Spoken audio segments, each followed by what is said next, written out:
Você vê uma coisa, sempre que você fala de chuva, você fala de frente fria. Tem uma ligação uma coisa com a outra? Tem. Quando fala assim, está vindo uma frente fria, com ela está vindo chuva?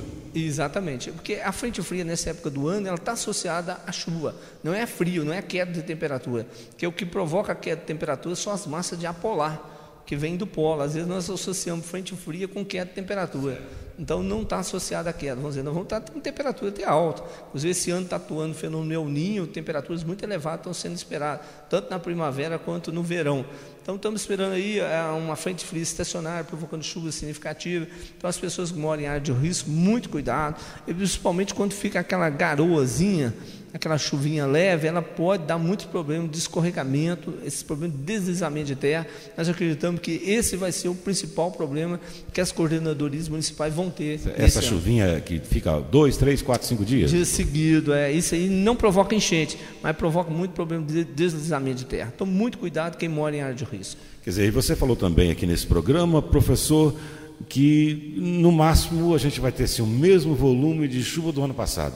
Exatamente. Nada muito além. Nada muito além do que aconteceu ano passado. O ano passado realmente foi um volume muito acima do normal, né, que era esperado para a época do ano. E voltando a dizer, o volume de precipitação quase que todo que era esperado para o período chuvoso foi concentrado praticamente nos meses de novembro e dezembro. Tá, o professor, quando você fala assim do mesmo volume, porque o ano passado nós tivemos aqui as cheias, chovendo assim, direto, ou se essa chuva der um espaço maior, a possibilidade de cheia é menor?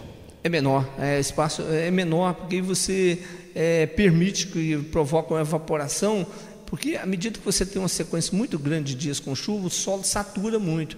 Então toda a água que cai passa a ser escoamento superficial, é como se fosse uma enxurrada. Mas ela cai no solo e não infiltra nada, ela vira escoamento superficial. Quando você tem 5, 6 dias já com sol, provoca uma evaporação, as próximas chuvas já vão provocar infiltração. Então diminui o escoamento superficial. Quer dizer, então isso você está dizendo que pode chover a mesma quantidade do ano passado, pode chover, e a gente tem uma cheia até menor que a do ano passado. Com certeza a probabilidade de ocorrência de cheia esse ano vai ser bem menor em relação ao ano passado. Os maiores problemas, só voltando a citar, vai ser problema de escorregamento. Escorregamento, você está falando de encosta. De encostas, é muito perigoso esse ano. Então as pessoas que moram em costa, principalmente, ficar em estado de alerta. Quer dizer, aquela pessoa tem barranco no fundo de casa, essa chuva que você falou que pode ficar assim durante muitos dias, aquela chuva fininha, é que pode causar isso. Pode causar. Então, um menor sinal, ela entrar em contato com a coordenadoria municipal, que eles têm lona para disponibilizar, para colocar não só para cobrir a casa, como também colocar nos morros, para evitar a infiltração d'água e até mesmo provocar um deslizamento. Tá, professor, você falou também aqui que é membro da Defesa Civil do Estado de Minas Gerais. Quer dizer, a nossa defesa, a defesa mineira, a gente está preparado? Estamos preparados. Eu já há mais de 20 anos que eu trabalho junto com a Defesa Civil Estadual e assim eu fico muito feliz assim, de ver a evolução tecnológica que aconteceu. Mas há 20 anos atrás era um grupo muito pequeno e reduzido, praticamente a gente corria atrás do prejuízo, vamos dizer, quando acontecia um problema, a gente ia para dar o socorro. Hoje a Defesa Civil Estadual está muito bem montada, nós estamos também participando, junto com a Defesa Civil, de formação de coordenadores, estão dando muito curso ao longo do ano, preparando as pessoas. Né? Para as cidades? Para as cidades, nós estamos preparando, assim, esse ano já teve vários cursos que nós participamos, de formação. Esse curso é dado não só em Belo Horizonte, mas também no interior. Às vezes se organizam cursos, por exemplo, organizam cursos na região leste, no sul de Minas, na zona da mata. Então nós tivemos assim, viajando no norte do estado, região de Diamantina, inclusive com apoio muito grande da própria Polícia Militar, que às vezes é responsável por organização.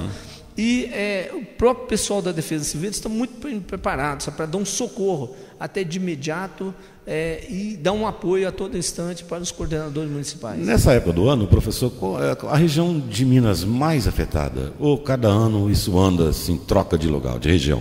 Olha, ele pode variar um pouco de região, mas você tem assim 99% de chance de dizer que tem quase 4 regiões que não vão deixar de ter algum tipo de problema. É o sul de Minas, a região central, pegando aqui a região metropolitana de Belo Horizonte, Zona da Mata e a região leste. São esses locais que não... Quer dizer que a nossa região, então, a Zona da Mata, a gente fica em terceiro lugar, nessa escala aí. O potencial é altíssimo de a gente ter. Vamos dizer, praticamente uma dessas regiões ou duas vão ter problema durante o período chuvoso. Tá, mas tem dados assim que ele anda de tempos em tempos, a gente fala assim, em 79 teve uma grande enchente.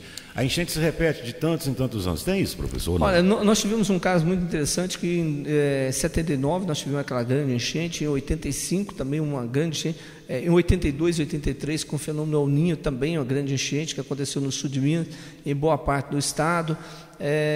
Depois tivemos aí uma forte chuvas também em 97, em 2001, vamos dizer, daí 4 anos, as pessoas exatamente daí 4 anos se repetiu o fenômeno, né? Então parece que tem um ciclo aí de 4 a 5 anos se repete numa determinada região, grandes problemas. Tem alguma coisa que colabora para isso, professor? Assim, alguma coisa no tempo que conduz para aquela região ou para essa região ou não? Olha, isso a ocorrência desse fenômeno ele depende hoje em dia de um fenômeno que nós chamamos de zona de convergência do Atlântico Sul. O que é isso aí? É um transporte de umidade que vem da Amazônia no sentido do Oceano Atlântico. Essa linha de transporte de umidade ele pode se posicionar mais ao norte ou mais ao sul de Minas Gerais. Quando ele se posiciona mais ao norte, ele vai influenciar muito o leste de Minas, tá? Influenciar também, às vezes, a região central do estado, e quando ele se posiciona mais ao sul, ele vai influenciar principalmente a zona da Mata Sul, região central do estado. Então, hoje nós ficamos monitorando o posicionamento desse transporte de umidade. Às vezes, quando nós falamos, o desmatamento da Amazônia, se ocorrer um desmatamento e ele estiver aumentando, vai diminuir o transporte de umidade. Se diminuir o transporte de umidade, vai diminuir as chuvas aqui para nós. Então, vai influenciar no nosso ciclo hidrológico. Esse transporte que você está chamando de umidade, vindo da Amazônia, professor, ele é constante, assim, todo dia? Não. Ele, quando chega uma frente fria durante a primavera e o verão, ela pode gerar esse transporte de umidade.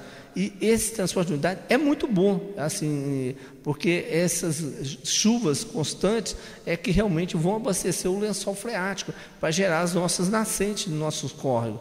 Só que quando esse sistema fica posicionado em mais de 8 dias, aí ele começa a trazer o desastre.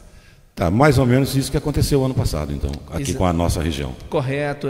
Esse fenômeno, às vezes a gente vê falar na televisão, ele é chamado de ZACA, Zona de Convergência do Atlântico Sul. Então, se você vê, fala, olha, a ZACA está posicionando mais na região zona central. Da mata.